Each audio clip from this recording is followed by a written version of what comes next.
Okay, we're going to do a small reading on Kundalini energy. Kundalini is a Sanskrit, and we're reading from an article out of Crystal Links, but Kundalini is a Sanskrit word meaning either coiled up or coiling like a snake. There are a number of other translations of the term, usually emphasizing a more serpent nature to the word, serpent power. The caduceus symbol of coiling snakes is thought to be an ancient symbolic representation of Kundalini physiology. The concept of Kundalini comes from yogic philosophy of ancient India and refers to the mothering intelligence behind yogic awakening and spiritual maturation. Spiritual maturation. It might be regarded by yogis as a sort of deity, hence the occasional capitalization of the term. Within a Western frame of understanding, it is often associated with the practice of contemplative or religious practices that might induce an altered state of consciousness, either brought about spontaneously through a type of yoga, through psychedelic drugs, or through a near-death experience.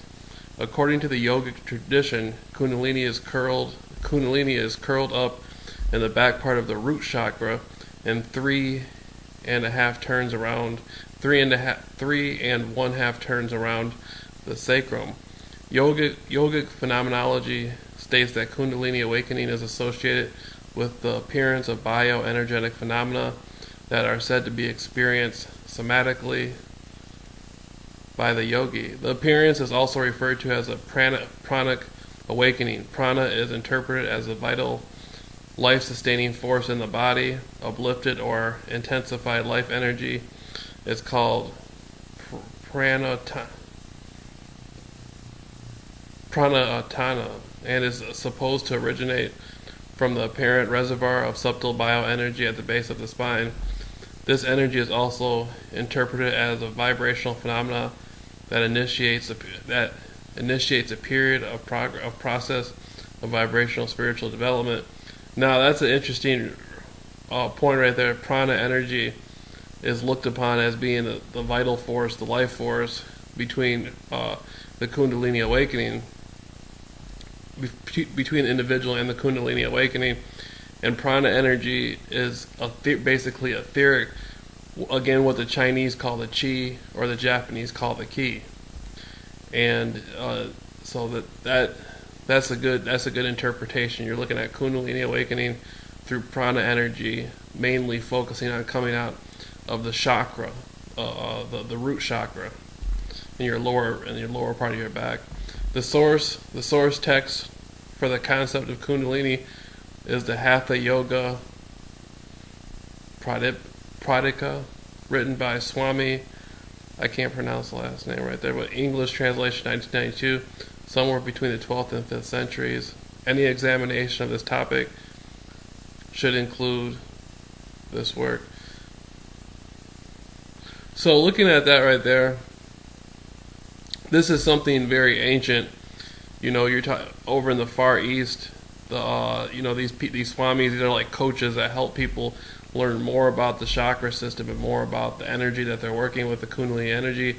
And this is a way of life for a lot of these people. These people learn this through oral tradition, through word of mouth, from childhood on up to adulthood. And this is instilled in them. For a lot of people coming online, they're just first learning this. And these people have been writing about this, for thousands of years.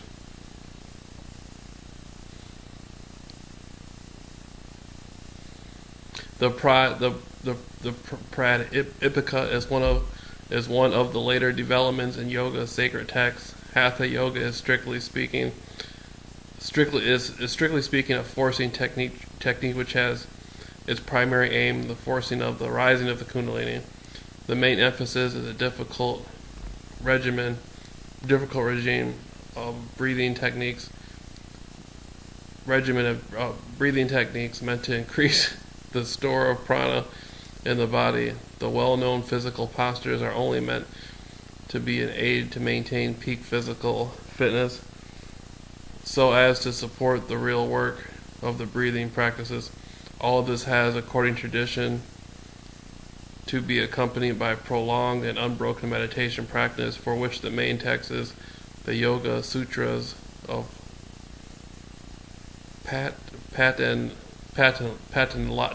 Patanjali, I can't pronounce that, but the text adds the great